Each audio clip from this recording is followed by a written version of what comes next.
Oui, puisque Juanito revient de Dubaï, je me suis intéressé évidemment aux choses qui ont du succès là-bas, mais pas seulement à Dubaï, aussi dans tout le Moyen-Orient. Je voulais vous parler d'une huile végétale qui est vraiment un peu la concurrente de l'huile d'argan. Je vais vous parler de l'huile de nigel. Est-ce que vous connaissez l'huile de nigel? Ça vous dit quelque chose? Moi, j'en mets dans les cheveux. Voilà, c'est une huile de beauté. Ça vient d'une plante, Nigella sativa. Nigel, ça vient du...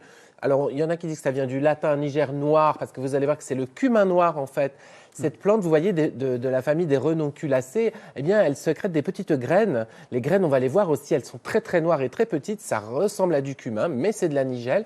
Et si on presse ces graines de nigel, on obtient une huile végétale qu'on trouve assez facilement en magasin bio ou dans des magasins spécialisés. Vous voyez, ça donne une huile joliment dorée, qu'on appelle donc l'huile de nigel. Il faut savoir que c'est vraiment une panacée.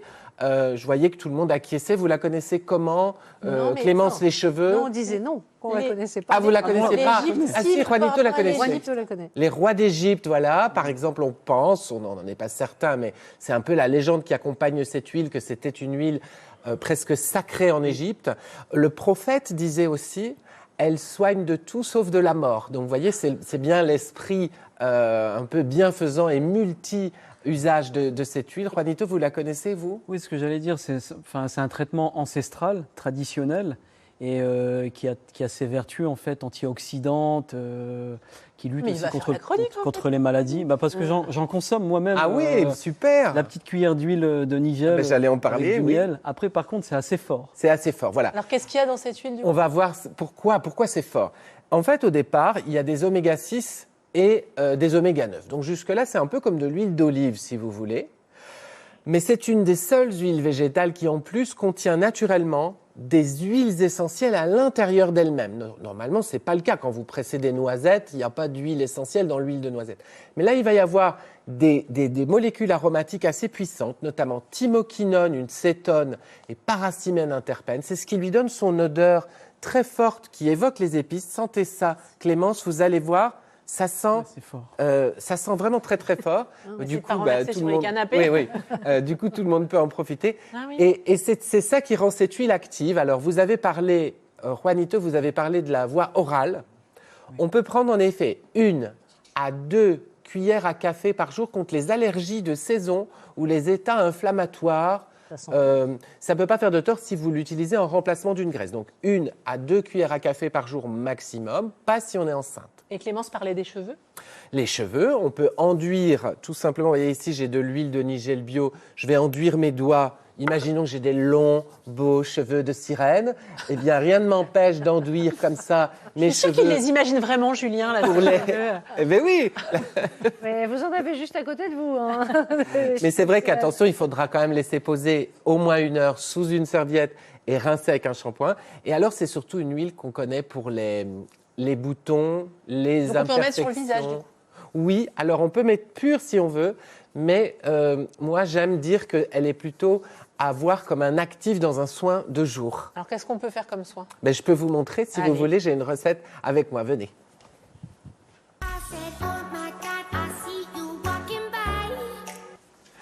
Voilà, voilà, voilà. Alors, pour un soin de jour anti-imperfection à la nigel, on va d'abord devoir se procurer des ingrédients. On va utiliser du gel d'aloe vera. Vous voyez, ici, j'en ai. Donc, prenez un gel d'aloe vera labellisé bio ou slow cosmétique pour avoir une bonne qualité. Vous voyez, le gel d'aloe vera, ça ressemble à ceci. C'est un gel assez épais qui est très hydratant.